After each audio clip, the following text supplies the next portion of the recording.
This is Meet the Movie Press. It is May the 24th, 2019. On the show this week, he's a rocket can, Tarantino's Hollywood Silence, and the Batman Bad Guys, plus loads more, as well as reviews of Booksmart, Aladdin, and Brightburn. Stay tuned.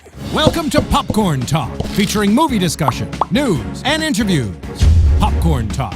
We talk movies. And now, here's Popcorn Talk's Meet the Movie Press. This is Meet the Movie Press. It is May the 24th, 2019. My name is Simon Thompson. You can find me at Showbiz Simon on Instagram and Twitter. If you want to follow the show on social media, you can find Meet Movie Press at Meet Movie Press on Twitter. Thank you so much. You are the reason the show is here. Also Hollywood, so thank you to Hollywood for making those movies, because without it, we'd literally have nothing to talk about. On the show this week, Demetri and Scott are back. Demetri, who are you, and where can we find you? Hey, you can find me here on Popcorn Talks, Meet the Movie Press, also Anatomy of a Movie, from what is rumored to be coming back, and on LAOFCS, I will be hosting this weekend. Go figure. What?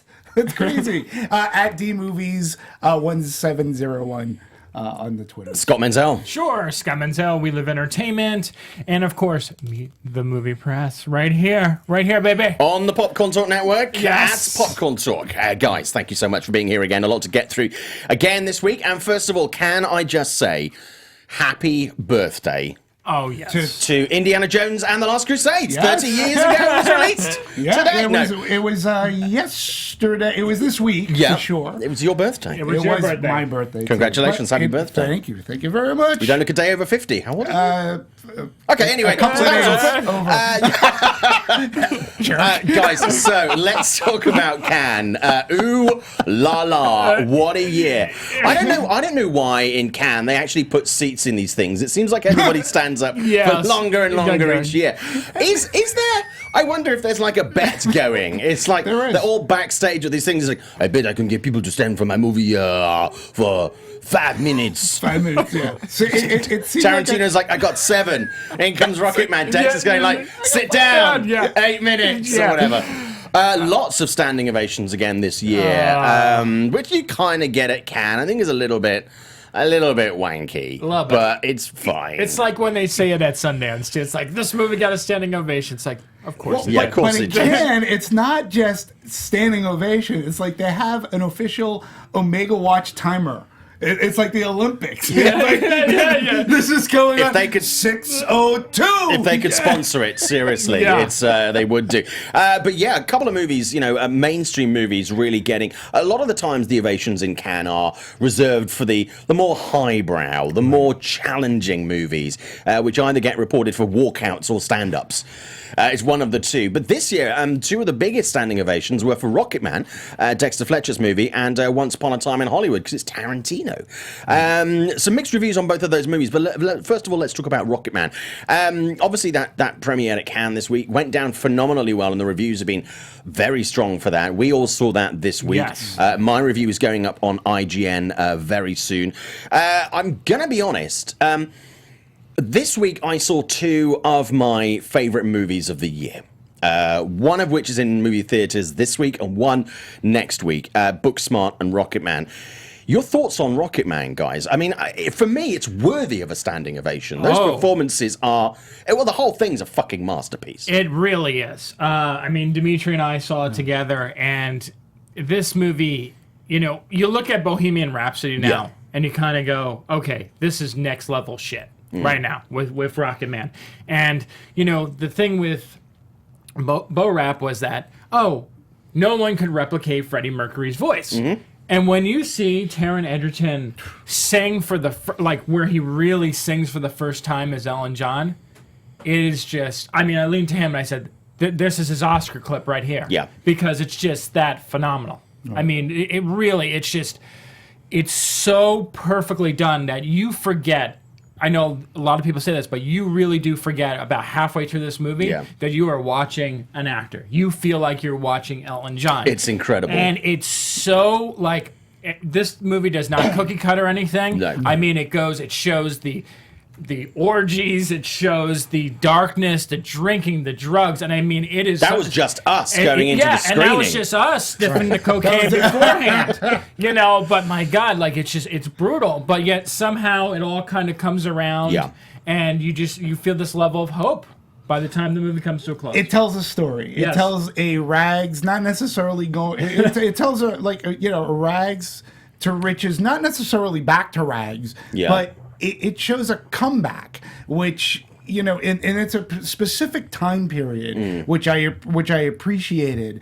Taron Egerton from once Saturday Night's All Right for Fighting. Yeah. Once that music, that reimagined, that reorchestrated, that dance scene came onto screen, then I knew I was watching something very special. Yeah. I mean, the reimagining of Elton John's music, the reorchestration, the way that it is used to illustrate these moments, these seminal moments in pop culture and his own career. Right. I mean, let's not forget Elton John's groundbreaking, musical work, him and Bernie Taupin. Absolutely amazing. And what I think this really offers over and above Bohemian Rhapsody is that this is not a jukebox musical. This is not a straight line narrative with the hits of Elton John put in. Yes. These are used as coders. And they're melded into part of the narrative, very much like Dexter did with Sunshine on Leith, the Proclaimers movie that he did a couple. Slightly different because that wasn't a Proclaimers biopic, but this is an Elton John biopic. It allows him to do certain things with the music and with the talent that you simply couldn't do if you had any other form of narrative. Seriously, it is so emotional. It is. I literally felt quite drained at the end of the movie because these performances are intense. Taron is getting a lot of attention, and rightly so for his performance. For me, this is a tremendous ensemble cast where Jamie Bell has never been better. He's never been better. No. This is, and the chemistry, and I talk about this in my review for IGN, is just, it's so natural. The love between these two men, this friendship, this bond, is utterly convincing and is so powerful. So powerful. Couldn't agree with you more. It's like you would find it hard to believe that they weren't friends off camera. Yeah. Right. These two. That's how well it was done. In fact, I wished that there was more Bernie Taupin in the movie. There's parts that sort of kind of. There's going to be a sequel. Look Who's Taupin. Yeah, just the story of Bernie. Very nice. Good, Thank you. Good. Yeah, Thank you. we'll be there too. I would and watch from that. its emotional beats. You got the cocaine this time. Good. I get it this time? Yeah. Oh, okay. But I got to use your dealer. Yeah. In any case, they... Don't do drugs, kids. From an emotional standpoint, in Bohemian Rhapsody, right? A lot of people are going to compare it, but I had a conversation It's inevitable, right yeah. after that they were going, these are two different movies. Yes. Like they're hard... For me... You can only compare them from like a direction standpoint because they have to do with music. The Queen was more of a Queen biopic than it was necessarily Freddie Mercury. He was the front man. Yeah. So yeah, you have to spend time and attention to him. But this is like Elton John, from his childhood on, and the way that it showcased the music, as you were saying, was much different than Queen, because they were just showing how innovative they were at the time and what they brought to the music at that time. Elton John was coming up at the same time, but his music was different. One thing that carries over actually from Bo Rap is Richard Madden's character, Right. The manager, who is painted very differently in Bo Rap to how he is in Rocketman, where he's fucking disgusting. Yes. He is he comes across as a vile character. Right. Obviously brought on by Elton John's complete resistance to help the fact that he's in this drug and alcohol-induced hole. So it's exasperation that has driven him to this. But, I mean, that performance is despicable. He really is. In this movie. Zero ethics whatsoever. Zero ethics, zero morals, Yeah. zero compassion. It's a completely selfish role, which I think he really does. I mean, we'll get to we'll do a review when the movie comes out next week. But I can absolutely understand when I saw them crying and hugging each other and the audience going wild at Cannes. I can understand the release of when you go through this as an actor and you turn this out and you know as a director or whatever that this is a great movie, and then you exhale. It's your creative exhaling it. You're watching it with an audience who are responding to it in a certain way. And it's finally, you birthed it. It's out there. And to get that response, I can... At the time, I was like, I don't know how authentic these people are when they cry when their movies are shown. Right. But it was... I can entirely understand that emotion. And they just feel relieved. And one last thing. Yeah. I mean, I said this to Ashley and Demetri, and I leaned over to Ashley like about 10 minutes in. This movie is already primed and ready to go for a stage. Yes. This movie can go right to a Broadway stage within a couple of months if this becomes a hit. Yeah. And I think it's destined to become a hit. Yeah. And I will also say this. It lived up to the trailers. Oh, yes, it didn't disappoint. You watch... For me, it exceeded, to be honest with you. Well, which is... And again, you watch the trailers, it looks good, but you still... how it could go either way, and I'm glad it went far better. The trailers do it justice. Yeah, you won't be disappointed. You won't. The trailers are selling something extraordinarily good, and they're not cheating at all. People in the chat, hello, welcome. It's great to have you as part of the show. Without you guys, we wouldn't actually be here. So good morning to Fun Gus, good morning to Zeno Hour. Jonathan Peck is in there. Yash is in there. Hey Yash, how you doing? Sarah Brockle's in there. Let's look at some of the comments so far this morning. On the issue of standing ovations, film nerd Jamie, Wall Street 2 got standing ovations at Cannes. So yeah, which is what I'm talking about. Sometimes there's the, we want to look really cool and wanky because the filmmakers are here. And sometimes, which is why I'm sometimes dubious about these things until you say, there are lots of movies that have got standing ovations from Cannes in the last sort of 5 or 10 years where I've gone like, I have no idea why.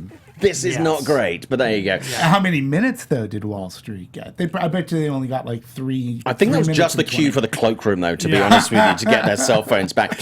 Yash is saying the real John Harrison has changed his name to his real name. From now on, I reject your hypothesis, says Zeno Hour. Also, Sarah Brockle saying, stop spoiling the Elton music. I mean, to be honest with you, we're not spoiling it because all of this is laid out in the trailers. You kind of know which way it's going, but you don't see the full sort of alliteration, the full sort of experience when you get it. And actually, I'm really glad because it was really so powerful. There's scenes in the Troubadour that is just, I mean, I teared up. I seriously, it was emotional. It was just beautiful. I felt as if I was there. Yeah, it was. That's how well and wonderfully shot the movie was. It's intoxicating. It really is. Jonathan Peck saying, I saw the movie last Saturday in an early screening. I won't be surprised that Taron will get an Oscar nomination. I love that film. Absolutely. I mean, honest to God, I feel bad for anyone else. I genuinely, at this point, I do feel bad for everyone else because Dexter should get Best Director nomination. Taron should get Best Actor. Jamie Bell or Richard Madden should get Best Supporting, or both of them. I mean, really, there are not. I mean, I had to find some faults with the movie when I did my review, and it was really difficult. I mean, every single problem I had with it, which was, I mean, you can literally count them on 2 fingers, were surmountable. So a little bit of superfluous content in there, and I didn't really like some of the prosthetics that were used. But Bryce Dallas. Yeah, but that was it. I mean, this really is. It's 2 hours 1 minute. It's lean as fuck, but it really is amazing. Yash saying, to be honest, I haven't listened to Elton much, but I was born in '96. The only Elton John music I've ever really listened to is stuff in The Lion King. You're missing out. You are missing out, because seriously, it's a tremendous songbook that he and Bernie have done. But it's really interesting, that point, actually, because my nephew, he's 12. He's not even a teenager yet. No, has he just become a teenager? Yeah, he's just become a teenager. And he loves Queen. Now, because of Bohemian Rhapsody. And, their dads have got them into people like Elton John and stuff like this, and the music from when we were growing up. And seriously, they could not be more excited about seeing this movie. It is really worth... I mean, if anything, I think this is, pardon the pun, but a gateway drug to Elton John, if all you know is stuff from The Lion King. Because seriously, his work is tremendous. And I also think, Simon, that I think I've seen some mixed reactions from this movie. so far. And I think what's different about this movie compared to Bohemian Rhapsody as well is that it has less of that crowd pleaser appeal. Yeah. Okay, because it definitely gets into some dark and gritty subject matter. It goes it's kind of funny because some of the people who were complaining about Bohemian Rhapsody being too lighthearted are now complaining that this is too hard. It's too hard, and it's fascinating to me to kind of see this. But this is definitely not that feel good movie for a lot of it. I mean, sure, the music will lift up your spirits. Yeah. But the stuff that happens in between the musical numbers is very much a downer. And I think it's a very well-rounded film as a whole. It's great. It really doesn't shy away. Carne Egan, we're going to move on from this in just a second. The Rocketman trailers look great because of how beautifully they turned Taron into Elton, similar to Rami Malek in Freddie Mercury. I think, 100%. I mean, I still, I love Bohemian Rhapsody. I really enjoyed that movie. I know it's flawed, but I think what Rami Malek did as Freddie Mercury is still tremendous. Yash saying Jamie Bell was a great thing in Fantastic Four. Sure. Yeah. Kama Egan, Bernie Taupin is the yin to Elton's yang. And yes, Elton's yang is very much on show in this movie. So MK Songbird, looking forward to the A24's movie Skin, starring Jamie Bell. I think Jamie Bell, someone's saying he's underrated. I think so, but I think Jamie Bell has not found the right material. And I think in Rocketman, and I think the same for Taron, who is great in so many things, but I mean, Robin Hood, a lot of projects he's taken just haven't really turned out the way that you would have anticipated. But these are roles that these people were born to play in a movie that Dexter Fletcher was made to direct. Yeah. It's amazing. For me, watching Taron in this movie too, the other thing that just impressed me, he even had facial tics down. And when Elton John is in support of this too, that just makes the movie that much more palatable. And you go, wow, he's really letting it all be put up on the screen. And they're also letting him rearrange his music to such an accessible, such a which is very way. Risky. So risky. Very risky. We're going to move on from this, but Zeno, Rocketman is the worst MCU movie ever. No mention of the other characters or Endgame. Hard pass. Click, make that comment disappear. I'm seriously, I will love it. Sarah Brockle, I didn't watch the trailer, Simon. You should watch the trailer. Seriously, it's great. But then, don't watch too much of it because it'll spoil it. Zeno Hour, he's already played a great James Bond in Kingsman. He has. Mark Ballum is asking, sex? Woohoo! And Mark, gay sex? ? Even better. It is gay sex. Very much it's not particularly graphic, but it's certainly there, and they haven't shied away from it. Which gay people have gay sex, or sex as they call it. Right. Yeah. A little bit. I thought it was a little bit more graphic than Brokeback Mountain. Yeah. Well, but I mean, what I'm talking about is sometimes when we see, heterosexual sex in movies, it's long, lingering shot. Well, that's normal. Isn't it? And apparently, this is the first movie from a major motion picture studio which features gay sex, same-sex relationships. Yeah, but I mean, and I think it's actually done really, really nicely. It certainly doesn't shy away from the Elton sexuality. No. It's or of the time. No, or of the time. No. Somebody walked again. The same person. We're walking out of the theater going, was it really that much drugs? Is drugs always associated with rock and roll? I'm like, you must be a fetus. Because the 60s, the 70s, and the 80s, yes, that's what it was. It was sex and drugs and rock and roll. And this movie exemplifies that period perfectly. We need to move on. Fungus saying, I'm sick of Elton John already. Elton is overexposed. You're going to hate award season. Okay, talking. Fuck me. If I was you, I'd book a place in a cave somewhere and hunker down. Once Upon a Time in Hollywood, again getting, some mixed review reactions, but generally a lot of excitement and anticipation, and again, innovation for this movie. And Tarantino demanding the silence, that people don't talk about the movie, any of the specifics, to spoil these classic Tarantino moments that he puts in there, these Tara tropes, as I like to call them. I think anybody who spoils any Tarantino, who took a little bit of shit this week, to be Yes, honest he with you, did. for asking people not to spoil it, that's a completely reasonable thing to do. Well, J.J. Abrams does it. Everybody from like the MCU people, the Russo, everybody does it. It's not an unreasonable request to say, please don't spoil my movie. I don't know what the issue is. It's entirely reasonable. He got accused of snapping at someone when they asked about the size of Margot Robbie's role in the movie. I mean, but Tarantino movies are full of big names with small parts, you know. And I don't, matron, but I don't. Look, it's a supporting character. It's an ensemble piece with a large repertoire of actors, and not every. It's right. It's hard. I don't know what you want. It's hard to put reference on that without having seen the movie. It sure Yes. is. And so just to be fair too, it was also a female journalist asking the question. Yeah. And Margot Robbie is a major part of the campaign. So we don't know. I don't know what that woman saw. I haven't seen the movie yet. So I mean, it's hard.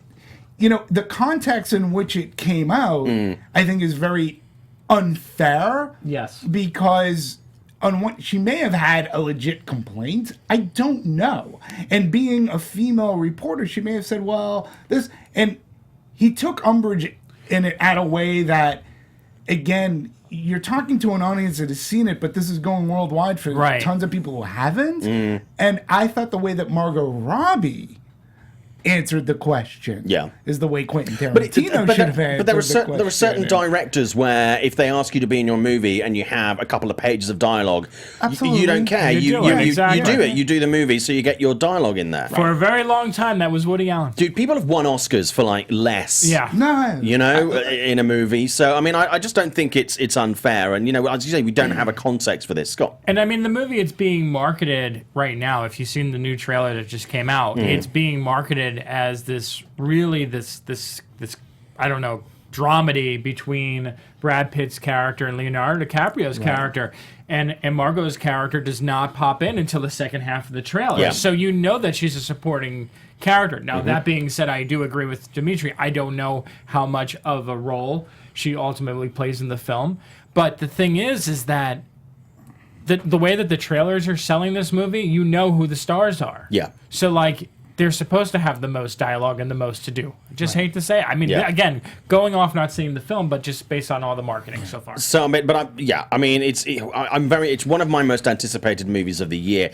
Someone actually making a very good point. Film nerd Jamie in the chat today. Inglourious Bastards got mixed Cannes reaction, and that is his masterpiece, in my opinion. I mean, I remember when that played at Cannes. Yes. And people were like, I don't know. But a lot of times, a lot of Tarantino's movies generally get something of a mixed reaction. Yes. You know, it's been a while since people have been unanimously like, masterpiece. Hateful Eight, which I really enjoyed, did not get a great critical response. Inglourious Bastards got a very mixed review. I remember when, quite a few of his movies have come out, actually. And I remember Jackie Brown came out. Yeah. And again, people were what's now considered one of his best works, but quite lukewarm on it. You know, I remember when Reservoir Dogs was in movie theaters, and some people were going like, "Oh my God, he's a new wonderkind," and then others were going like, "I don't like it; it's a bit shit." So I mean, you know, I mean, there's no, it's not the law. You know, it's just an opinion. To be honest with you, and I say this to people all the time, if you want to see a movie, go and see a movie. Even if the critics say it's terrible, if you want to watch a movie, you might like it. Well, that's how I grew up. Make your own mind up. Yeah, I mean, but it's a guide. It's an opinion. That's how I grew up. We had that conversation with Leonard Mullen. It's like that's the way growing up, going to the movies.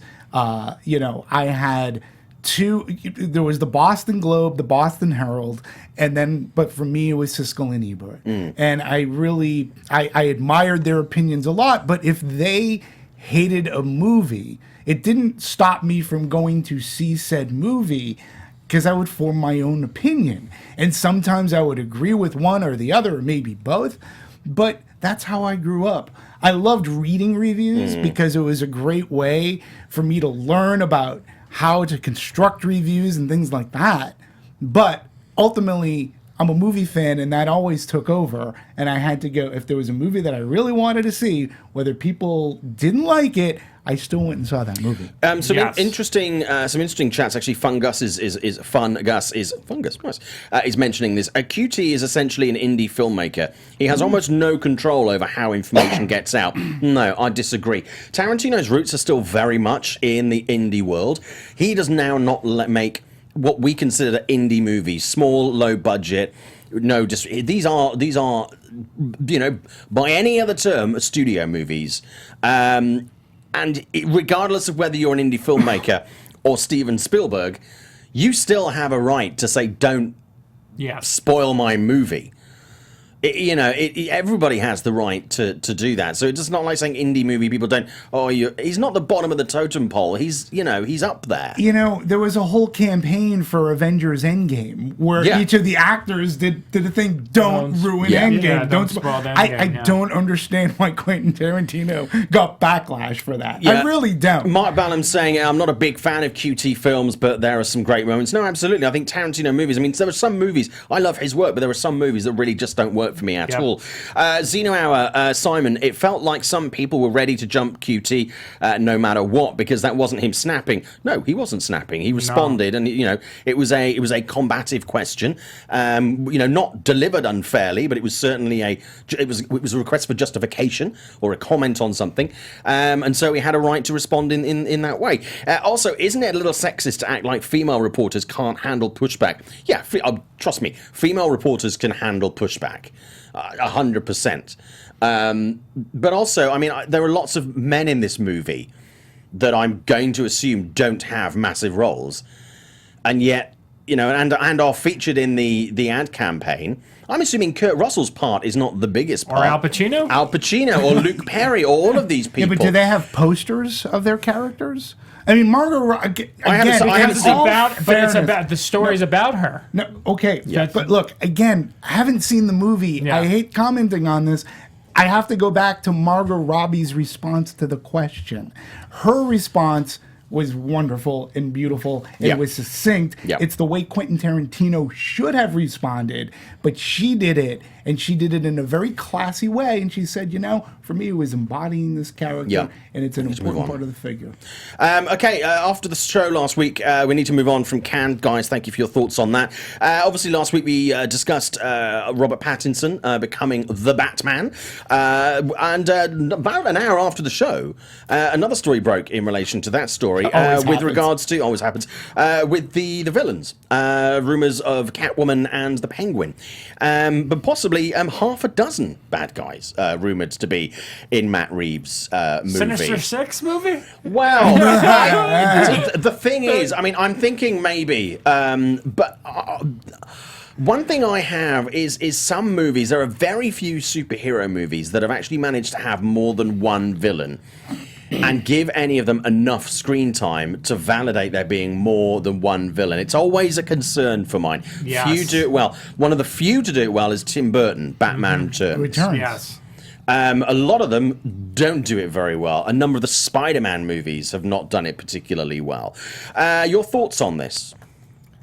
And would we like to see different villains rather than Penguin and Catwoman? I feel like Penguin hasn't gotten any respect in a long time since Batman Returns.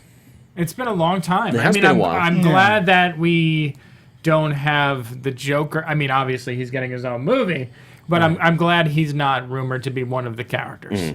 I think there has been very little Batman villains in a lot of these movies.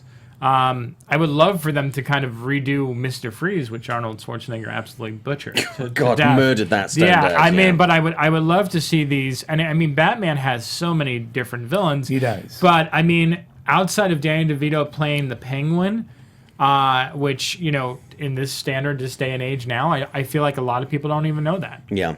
And I think that's good that they're finally doing that, because remember it was rumored that when Philip Seymour Hoffman was alive that he was going to eventually He would have been play. great. He would have been great. And then it's kind of swapped more towards the Josh Gad camp. Yeah, and I love. I know people like were joking about this, but there was this rumor that Kristen Stewart would play Catwoman. And I'm kind of like, I'm all on board for that. I'm not gonna lie, I'm kind of on board for that. I think her being in Charlie's Angels later this year, right. I think she's very versatile as an actress. I think she can pull it off. I know it was a joke, but I think she can pull it off. Clarification on here before people start getting upset.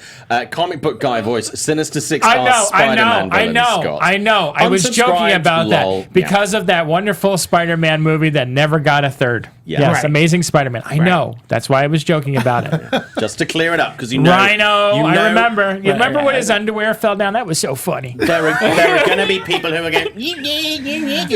And I always feel that when you add so many villains, it's like you're taking away from your lead. You don't have faith in your lead character. No. Yeah. So, and somebody brought up too that Christopher Nolan had multiple villains, but they weren't. Yes, Scarecrow was in the first movie, featured in the first movie.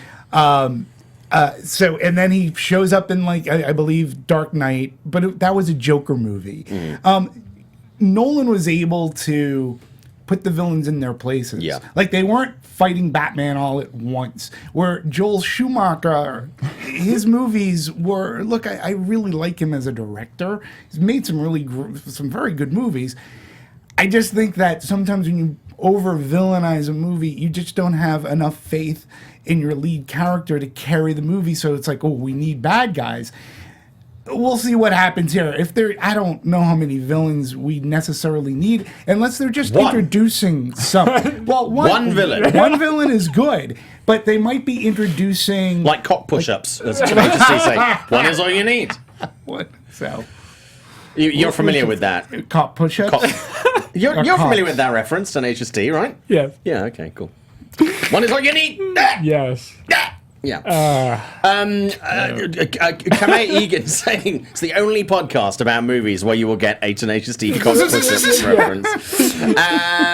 Kamei Egan saying, I would like to see the Batman take on the Riddler because he's an underused villain. Yes, he is. I was always a big fan of the Riddler as a villain. In the TV show, and then obviously when Jim Carrey created his version. He was so great at that too. It's just the movie was so mediocre. But I think it was Jim Carrey performances. But the Tommy Lee Jones is really what hurt that movie, right? Yeah, like he.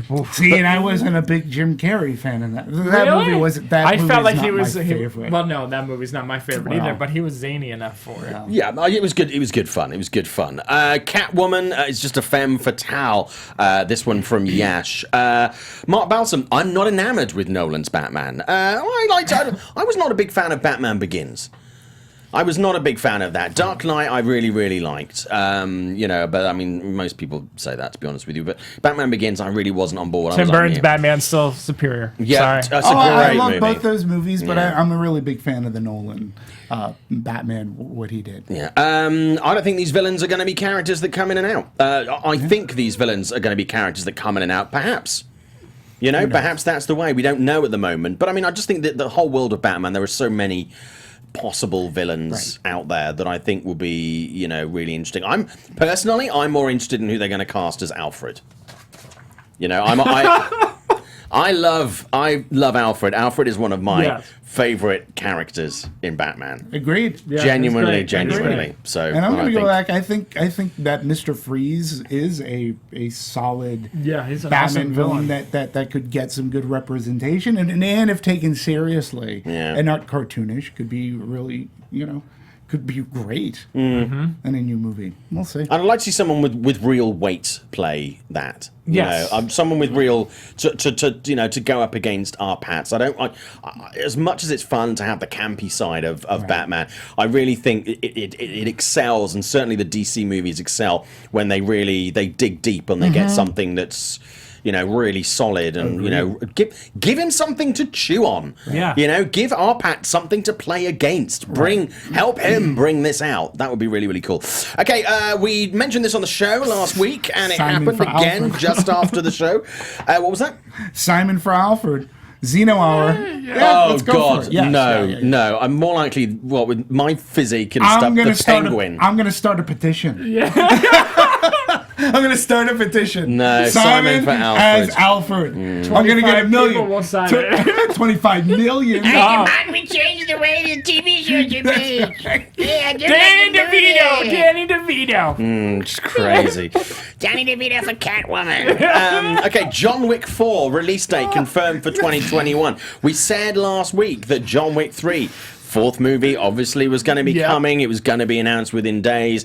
The guys behind John Wick 3 trying to play it coy and go, well, we'll see if people want more. Yes, they want more. Number one movie at the box office last week. Did very, very well. Exceeded even what we thought. It exceeded the 50 million mark, which was great. So John Wick 4.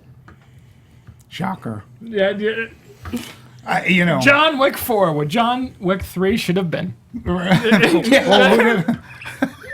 We'll see. I bet you it's going to end with the opening for a 5. Mm-hmm. Look, Lionsgate. I do say.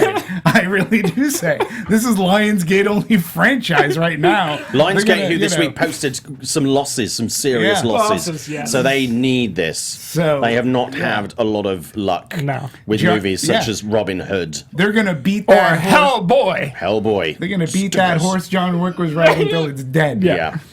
But what a horse. What a horse. What can we do in the next one? What can we do in the next one? Let's have someone biting someone's balls. So John Wick 4. I mean, fight sharks. I'm ready for this, and I'm thinking rather than do a trilogy, let's take it to 5 and round it off as 5.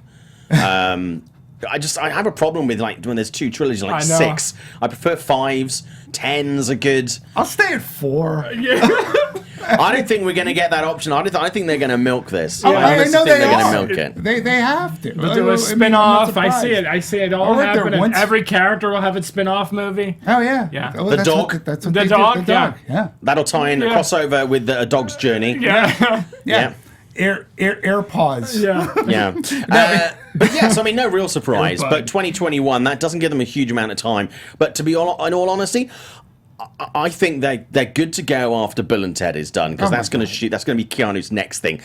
Clearly, they wrote this as an arc. They have a script. Yes. They're good to go. This is prepped, and this is ready to go out of the gate. So I think 2021. I think we're going to see it move to summer as well.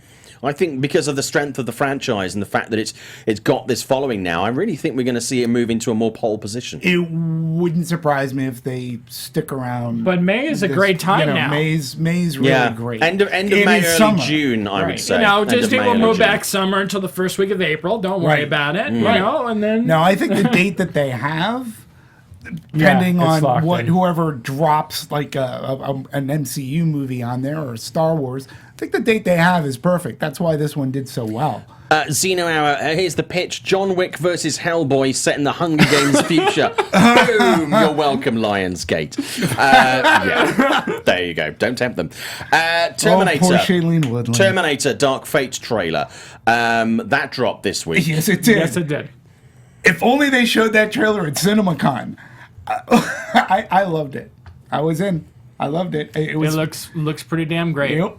Looks pretty damn great. I really liked the trailer. I was surprised about the lack of buzz, because I really thought more people were going to be talking about it for longer.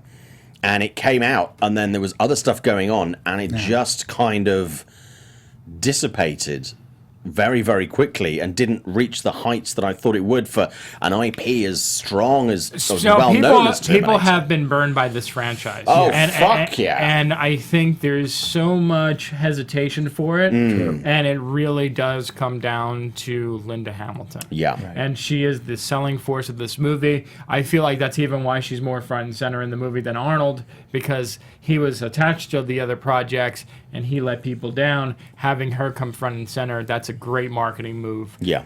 For the Agreed. folks. And again, it just makes me go back to why they showed what they showed at CinemaCon, because they showed scenes that were out of context. Yeah. They had zero context because of that. You had no idea what you were really watching, and they didn't even cobble together. And I mean the word cobble in its loosest sense because they didn't even cobble together a teaser. Yeah. This was full on. I got such a great sense of what this movie is going to be about. It felt like a chunk of the movie. Right, without giving too Yeah. much away. And this is what I want to see. And I'm like, damn, if only you would work that hard 2 months ago, Yeah. you would have wowed that audience. And then I think you could have gotten the buzz that Yeah. it should have been getting this week. I think it's a really solid trailer. I can't wait to see it on the big screen. I'm really excited. Likewise, I want to see the trailer on the big screen. I do miss. I mean, I genuinely sometimes. I always make sure I'm there when I go and pay to see a movie to get the previews on the big screen. I Because they miss do that. Don't you miss that? I do miss that. Because I know there's like this lot of hype when they release a trailer and there's Yeah. all this build up to it, but man, there's nothing like seeing it on the big screen. I'll never forget like how underwhelmed I was by all the Captain Marvel trailers, and then when I saw it on the big screen, how I had a different reaction to it. The rise of Skywalker on the big screen, Yeah. it is phenomenal. Just insane. So yeah, we can have a trailer conversation some other time. Yeah. But Well, I think what I like to trailers do are is changing. I like to because watch of them reserved seating. on my TV at home. Yeah. I stream them and I put them on a big TV, and I genuinely that again gives you a much better feel. Great to watch them on computers, and great you can have them at your fingertips. Right. You just can't beat that trailer experience. Watching it with an audience, and the oohs and the ahs and the what the fucks. Absolutely. Yeah. Great. Okay, a couple of other things I want to get through very quickly. We have a couple of movies to talk about at the end of the show, and I want to do box office as well, and we're running out of time. Rotten Tomatoes now requiring users to verify their ticket purchase in order for them to be able to impact an audience score.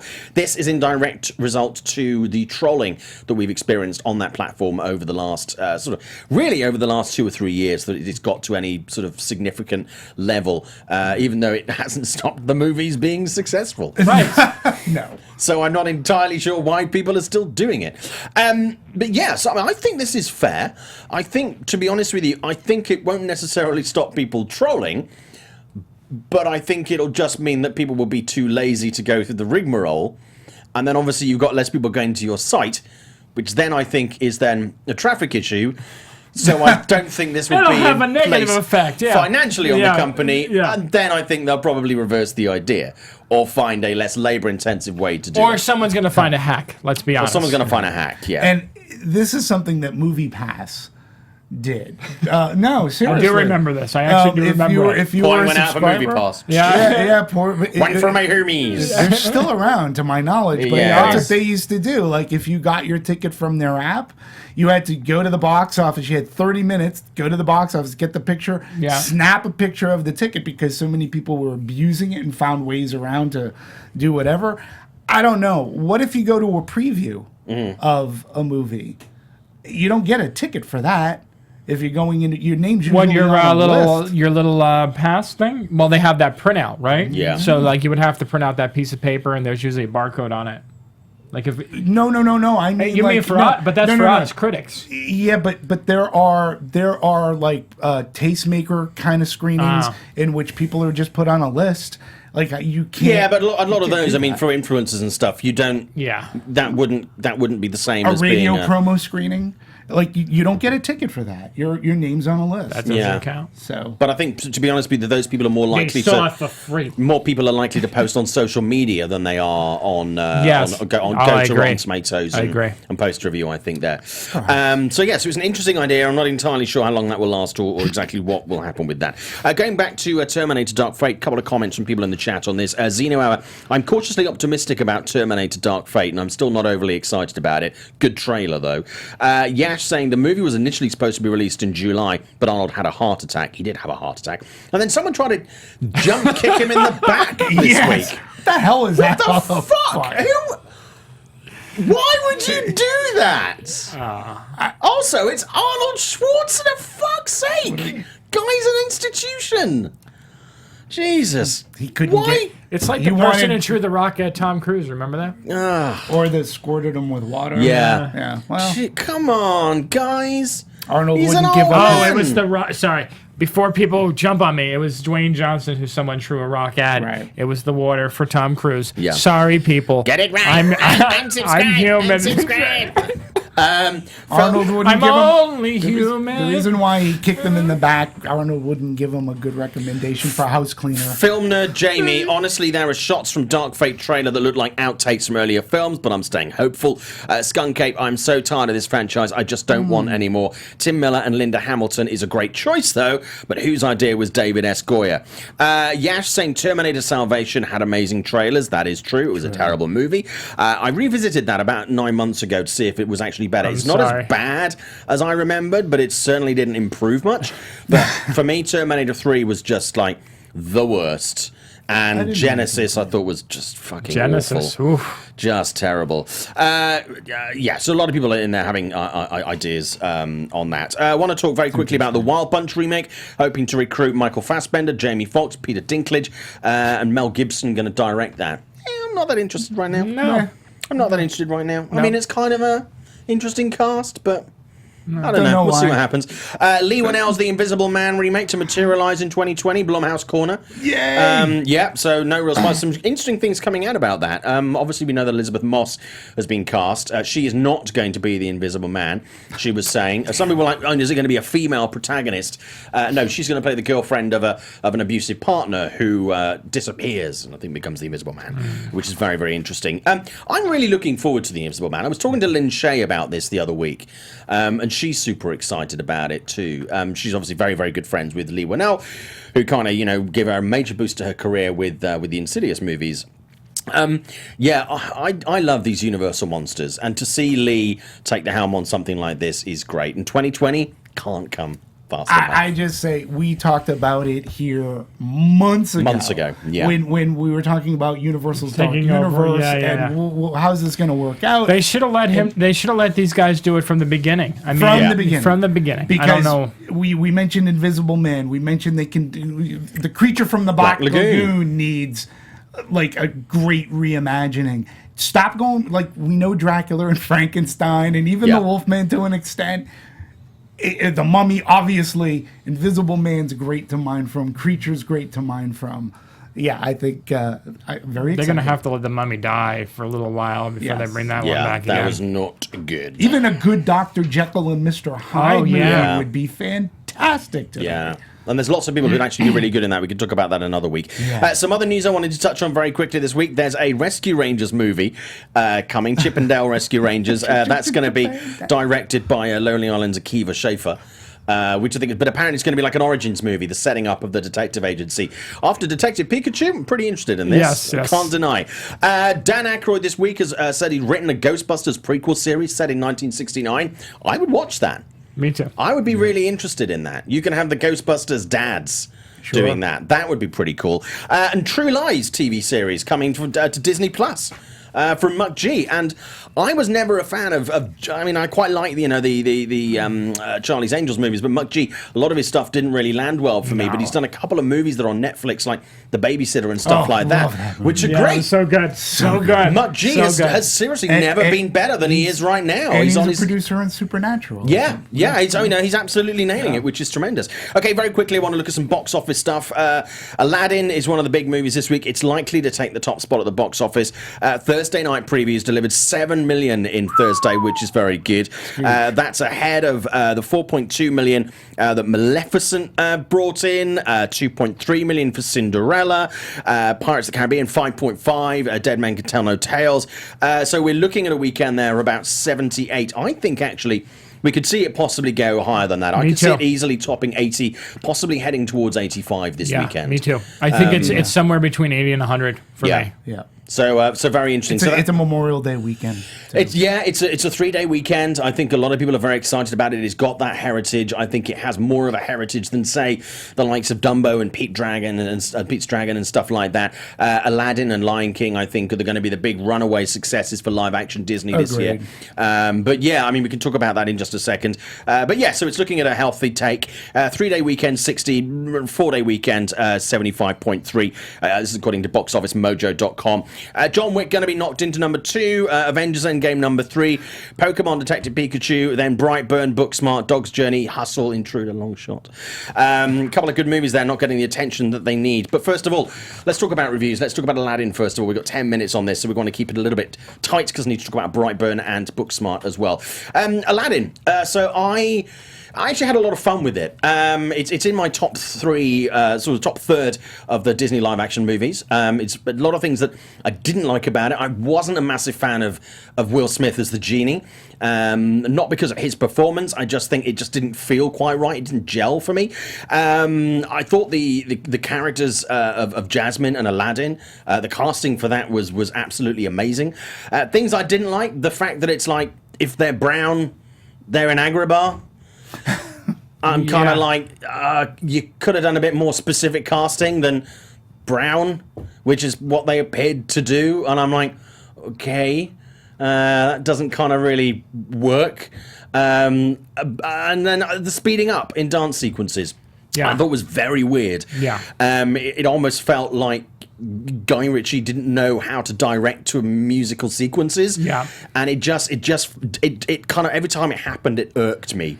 Nice script, some really good music. All the classic songs are in there. I like what they've done with the interpretation of some of the classic moments. It's great fun, but I didn't love it. I had a good time with it, and I really enjoyed it, but I didn't love it. I was a bit disappointed in that. Yeah, I mean, I thought the movie was okay. It was a little bit better than I expected, I'll be honest. I liked Dumbo better. I was more emotionally involved with Dumbo.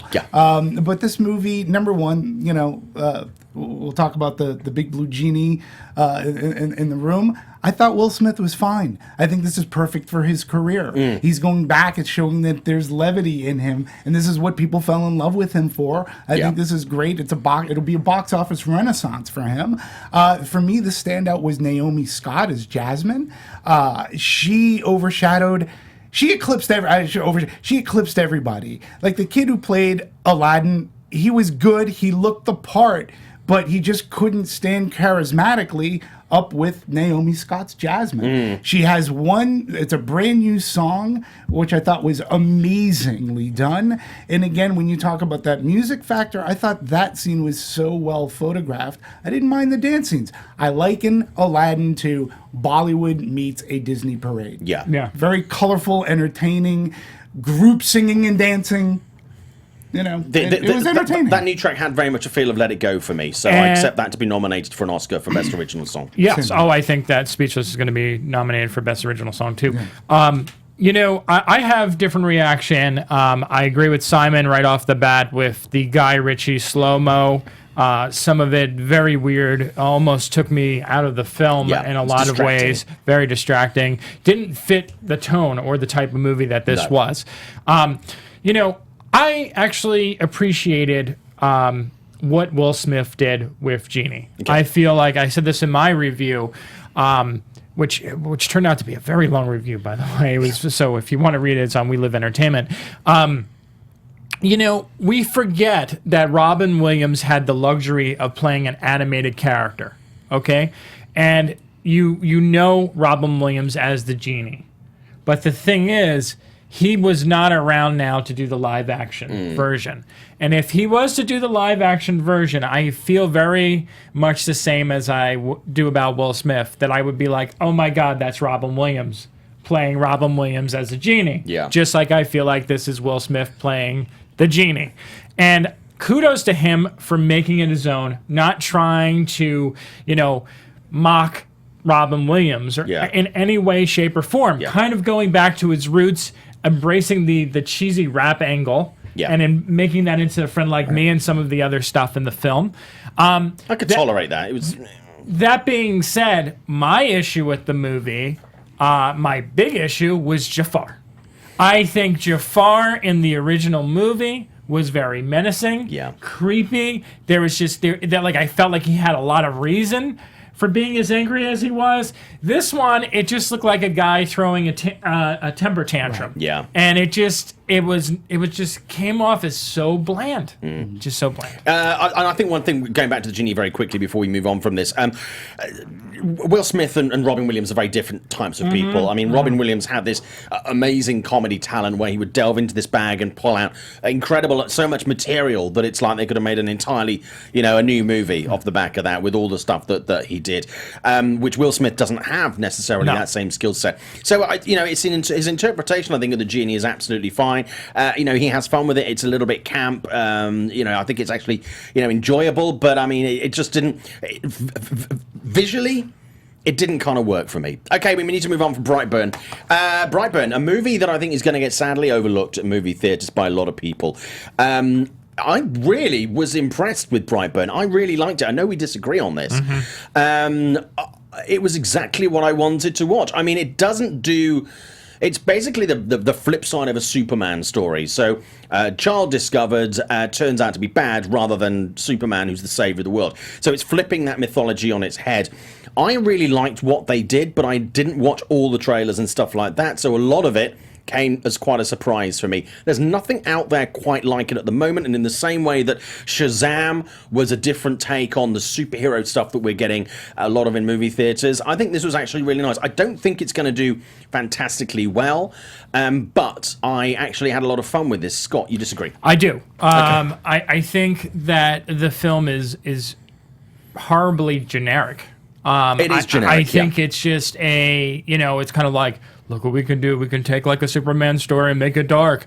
And I just feel like the entire time I was watching it, I was like, why am I watching this? What is the point? And it never gave me that. Like, it's just like, this kid turns and it's like, that's it. And like, he just goes around and like stuff happens.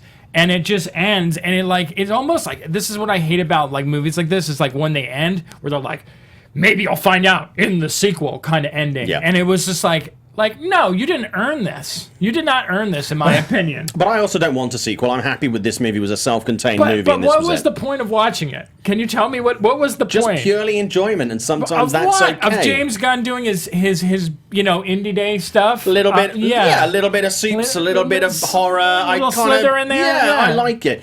And I like the idea that it kind of does leave it open, with like, there could be others out there.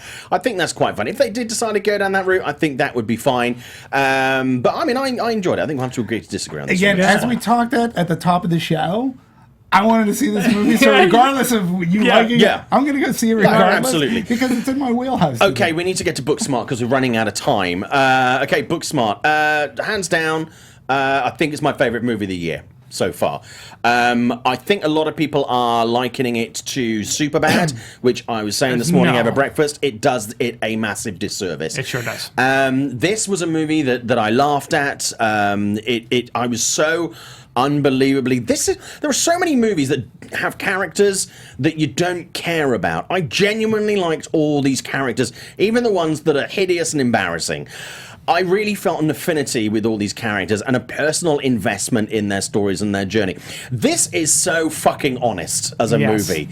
It is peeling back all the layers of the onion and going, this is me. Seriously, and the music in this is a flawless comedy movie. It is, of this time, it is a seminal little capsule of the world for this demographic right now. Seriously, if I could date a movie, I would date this movie. It wouldn't turn me down and laugh in my face, but I would date this movie. It is so natural and seriously, I mean, it's lightning in a bottle level shit. This movie. Scott. Oh, I couldn't agree more. I've been raving about this film since I saw it at South by Southwest. So good. I think Olivia Wilde has always been incredibly underlooked and underappreciated as an actress. She's done comedy, she's done action, she's done drama. She can do it all, but now stepping behind the camera, Jesus Christ, this is so great. And I mean, the female characters in this movie, you want to talk about female characters that are never shown on the screen before? These two characters that Beanie Feldstein and Caitlin Denver play. Natural. Amazing. Natural. Realistic. Yeah. Realistic. It's layered in reality. It's a little far-fetched in certain points just to move the story along, but it's so grounded at the same time. No, we were talking at the top of the show about, Taron being made to play Elton John. And again, both of them, I mean, pretty much everybody in Booksmart, it's like the roles they were made to play. They're not just acting. They completely embody these characters. It is entirely believable. Yeah. Demetri on this. It's the first movie that I give like my high five to this year. I can't really talk about any, like you guys hit all the points. Your thing about there is not one superfluous character in the movie. Yeah. And for me, the rare thing about it is this movie got better and funnier as it went along. It didn't just shoot its wad at the beginning and then the second half was sort of boring. It got better.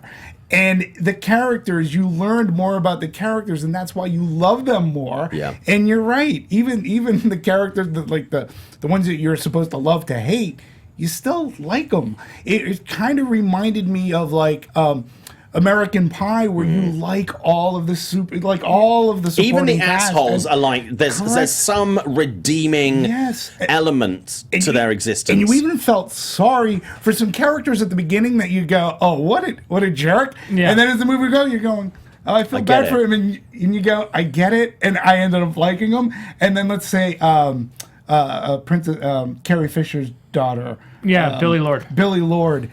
She was my favorite.